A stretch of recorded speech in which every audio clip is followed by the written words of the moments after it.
სერვირებისთვის გადმოიღეთ ჰუმუსი ღრმა თეფშზე, კარგად გადაანაწილეთ, დაადეთ ზემოდან ფალაფელები, მოვაყარეთ ზევიდან წითელი წიწაკა, ასევე ცოტა ქინძი ან ოხრახუში და მოასხეთ ზემოდან ზეითუნის ზეთი და გემრიელად მიირთვით. საბუნას აღარ უნდა წარდგენა, უკვე ძალიან პოპულარული არის, ისა ჩვენი სუფრის სკოლის მაყურებელი იცნობს ძალიან კარგად და არა მარტო სუფრის სკოლის მაყურებელი, უკვე ძალიან პოპულარული კრეატორი არის. და დღეს მისი საყვარელი საჭველი მომამზადეთ, როგორც თვითონ ეძახის, ფალაფელი და ჰუმუსი.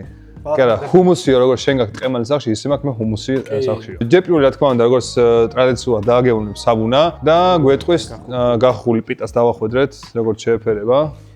სხვათა შორის ამ ყველაფერს ძალიან მოუხდებოდა აისბერგი. იტნა არაჟანში. იტნა აისბერგი. და ძალიან გემრიელი იქნება. აი ჰუმუსი უნდა იქნება ძალიან დიდი რაოდენობის, აი თითქმის ძალიან დიდი რაოდენობის. თითქმის ძალიან დიდი რაოდენობის. რომ შეიძლება ყველანაირი გემო. მიდი შენც. ამოვაწაწუნებ და შენ ეგრე გააკეთე. მიდი რა ისე.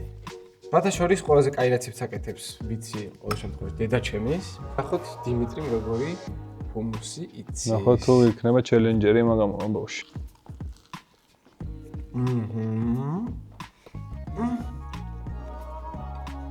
ძალიან მაგარია. ძალიან კაი მწვანე ფერი აქვს ფალაფელს. მინდა აღნიშნო. ჰუმუსის ტექსტურაც მეც ეგეთი მომწონს. ხელი არ მომწონს. ძალიან მაგარია.